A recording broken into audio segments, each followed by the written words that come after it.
तो भाई मैंने पहले बता दिया था कि कैसे हम अपने ब्लू स्टे हॉस्टल में जो है पहुंच गए और पता चला कि वहां हमें अभी तो रूम लेट मिलेगा। तो बस गंगा जी के आप किनारे आए हो, फिर वहां दिन स्पेंड नहीं किया तो क्या किया, अपना सामान वहीं पटक के कि चलिए भैया आप 11 बजे तक हमें रूम दे दीजिएगा। हम आ गए कुछ सीढ़ियां उतर के ही अपने इस प्यारे से लक्ष्मण झूला के घाट के किनारे। और यकीन मानिए सुबह का समय, ठंडी ठंडी हवा और इतने सुंदर इतने मनोरम नज़ारे कि आप हमें 2 घंटे क्या कितना भी समय कहिए हम यहाँ पर काट सकते थे। और यहाँ बीच बीच में बोटिंग करते हुए कुछ लोग भी चले आ रहे थे और बहुत अच्छा लग रहा था कि चलिए जैसा भी कोई हो अपने आप को प्रसन्न करने के लिए, अपने हृदय को प्रसन्न करने के लिए यहाँ आया है और कर रहा है अलग अलग तरह की एक्टिविटी। कोई आप ये देख रहे हैं रिवर राफ्टिंग का आनंद ले रहा है, एडवेंचर में जो कहते हैं ना अपनी प्रसन्नता ढूंढ रहा है।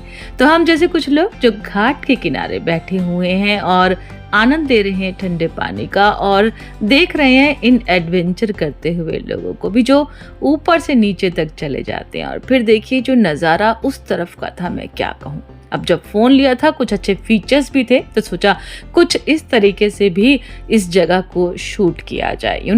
नए फीचर्स और नए फ़ोन के साथ अगर आपको मौका मिल जाए इतनी सुंदर जगह का तो आप क्या छोड़ देंगे? नहीं छोड़ेंगे ना। तो बस मैंने भी और मेरी बहन ने भी कुछ ऐसा किया।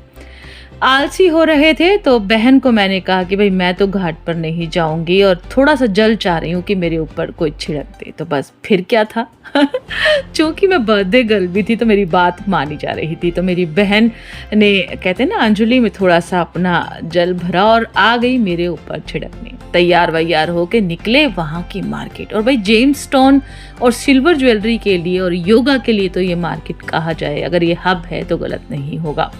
जगह जगह से आए लोग और जगह जगह प्यारे प्यारे से ये खुले हुए फूड कैफे और रिलैक्स की मुद्रा में लोग, कोई भागम भाग नहीं, कोई ऐसी ट्रेन नहीं जो छूट जाएगी। और जगह जगह सूदिंग सी ये कला प्रदर्शनियों जैसी लगी हुई पेंटिंग, जिनके रंग, जिनके अंदर के जो भाव या फिर कहें फीलिंग्स वो इतनी सुंदर थी। और कला, रंग और भक्ति का ऐसा सुंदर तारतम्य यहाँ देखने को मिल रहा था कि बस आंखें हट ही नहीं रही थी। लग रहा था ना कि कौन कौन सी पेंटिंग ऐसी है जिसे मैं कैद ना कर लूं। किसी में लिखे हुए सुंदर मंत्र, किसी में शांति का प्रतीक। और मैं और मेरी बहन चूंकि एक जैसे कपड़े पहने थे, जाते हुए राम झूले की तरफ कि आज वहां जाकर देखते हैं क्या है।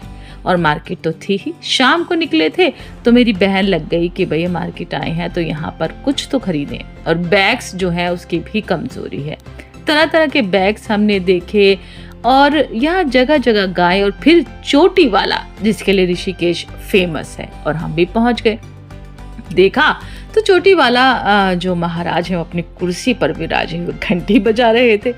और फिर ये क्या अचरज जब हुआ जब देखा कि एक मयान में 2 तलवारें। आप भी कहेंगे क्या कह रही हो वंदना? भाई हाँ, इधर से नजर हटी तो दिख गया ये एक दूसरा चोटी वाला। मन में आ रहा था कि सत्यापित कैसे हो कि कौन सा चोटी वाला है। फिर लगा कि कहीं सिस्टर कंसर्न जैसे नहीं होती बड़ी सारी जो हम एक आउटलेट बनाते रहते हैं, कुछ इस तरीके का होगा। लेकिन बहुत ज़्यादा फिर हम इस वाद विवाद में नहीं पड़े, बस चोटी वाला को यहाँ हमने जो है कवर किया और चल पड़े हम फिर थोड़ा सा आगे देखने की राम झूला के आसपास क्या है। काली कमली वालों का यहाँ एक हमें आश्रम भी दिखा और मेरी मम्मी से पता चला कि जब मम्मी लोग जाया करते थे तो यहाँ एक धर्मशाला भी इनकी थी जो यहाँ बहुत वाजिब रेट पे लोग ठहरते थे। और फिर मेरी बहन और हम घूमते घुमाते दिख गए यही ऊंचे ऊंचे पर्वत, जगमगाता हुआ राम झूला और दिख गई माँ गंगा। फिर पास कैसे ना जाते, पहुंच गए माँ गंगा के किनारे। और जो रोशनी जो पड़ रही थी दूसरी तरफ से लाइटों की, इतना सुंदर दृश्य बना रही थी कि मैं आपको क्या बताऊं। और मेरी बहन तो कहती कि अगर मौका लगे ना तो मैं तो सारी रात इस घाट के किनारे ही बिता दूं। और ऐसा आनंद ही मुझे भी लग रहा था ना कि बस यहीं के होकर रह जाएं, कहीं नहीं जाएं। और जितना निहारो, जितना देखो उतना ही कम लग रहा था। और मेरी बहन कहती कैमरा तो घुमा लो वंदना, लेकिन आंखों में इतने सुंदर से जो नज़ारे हैं वो बसा लो, क्योंकि भागती दौड़ती ज़िंदगी में ना बहुत कम हम लोगों को मौका और अवसर मिलता है कि हम इतनी खूबसूरती माँ गंगा के करीब जाकर देख पाएं। तो इस जगह को जितना कहते हैं ना सहेज कर संजो कर रख लें अपने फ़ोन के ज़रिए भी और अपनी स्मृतियों में भी, उतना ही ज़्यादा अच्छा। और मैं तो सोच रही थी कि एक और से दूसरा छोर, बस कैसे मैं ये सारा का सारा नज़ारा जो है वो अपनी आँखों में भी भर लूँ और आप सभी के लिए रिकॉर्ड भी कर लूँ। और मैंने ये रोशनी से अंधेरे तक का सफ़र तय किया। फिर मैंने देखा एक ऐसी जगह से ये नज़ारा, उफ़, जिसे मैं क्या कहूँ।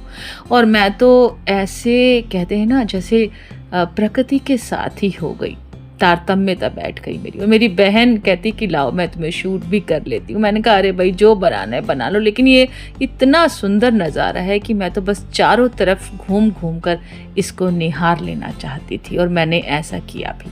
फिर मेरी बहन कहती अब आए हैं तो आओ राम झूला पर भी चले। बड़ा मज़ा आ रहा था उसे, क्योंकि वो हिल भी रहा था। हालांकि मुझे पता नहीं कि थोड़ा सा डर लग रहा था, पर मेरी बहन पूरा आनंद लेते हुए यहाँ नजर आई। मैंने कहा चलिए, जब आए हैं प्रकृति के पास तो कहते हैं ना बच्चों के जैसा प्यार देती है हमें, हम उसके बच्चे हो जैसे।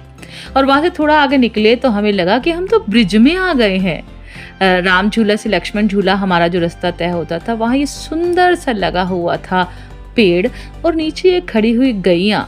तो लग रहा था ना गोकुल या ब्रिज तो नहीं है, और लगा कि भैया एक ही यात्रा में कितना कुछ देखने को मिल रहा है। फिर चर्चित जोस्टल जिसे सब कहते हैं, ये हमें दिख गया, क्योंकि यहाँ के लिए भी लोग कहते हैं कि इसकी जो रूफ टॉप है उससे कुछ और ही नज़ारा दिखता है। और यहाँ की डोरमेट्री जो है वो अपने आप में बहुत खास है। हालांकि मैं अंदर गई नहीं, रुकी नहीं, क्योंकि मैं जहाँ थी वहाँ से बहुत संतुष्ट थी।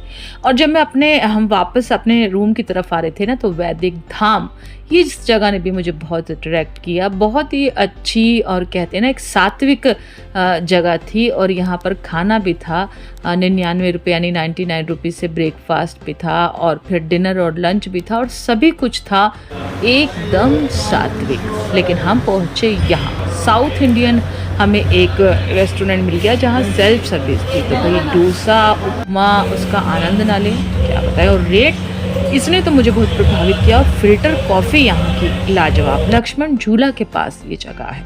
और बस सब खा पी कर, पहला दिन था हमारा, फिर हम आ गए घाट के पास। और रात को भी ना शांति के साथ घाट को देखने का एक अलग ही आनंद है। बेशक रोशनी ना हो, लेकिन मन में जो उत्साह और उमंग की ऊर्जा और रोशनी है ना, उससे आप इस घाट को साफ साफ देख सकते हैं। और ऐसा ही नज़ारा मुझे कुछ महसूस हो रहा था। जगमगाते हुए छोटे बड़े कई यहाँ पर जो स्थल थे, लोकेशंस थी, और छोटे छोटे से स्टे भी थे, हाउस स्टे थे, जो बहुत ही सुंदर तरीके से दिख रहे थे। कोई हवेली का लुक दे रहा था, तो कोई कहते हैं ना एक सादा सा घर जैसा प्रतीत हो रहा था। मैं और मेरी बहन यहाँ बहुत देर तक बैठे रहे। फिर सोचा कल हरिद्वार निकलेंगे और फिर और भी जगह ऋषिकेश के पास जो सटी हुई है उसे देखेंगे। तो इतनी सुंदर हमारी ये पहले दिन की यात्रा रही। उम्मीद करती हूँ इसके माध्यम से आपको भी बहुत आनंद आया होगा, है ना। आया तो लाइक, सब्सक्राइब और शेयर ज़रूर कीजिएगा, रहेगा इंतज़ार।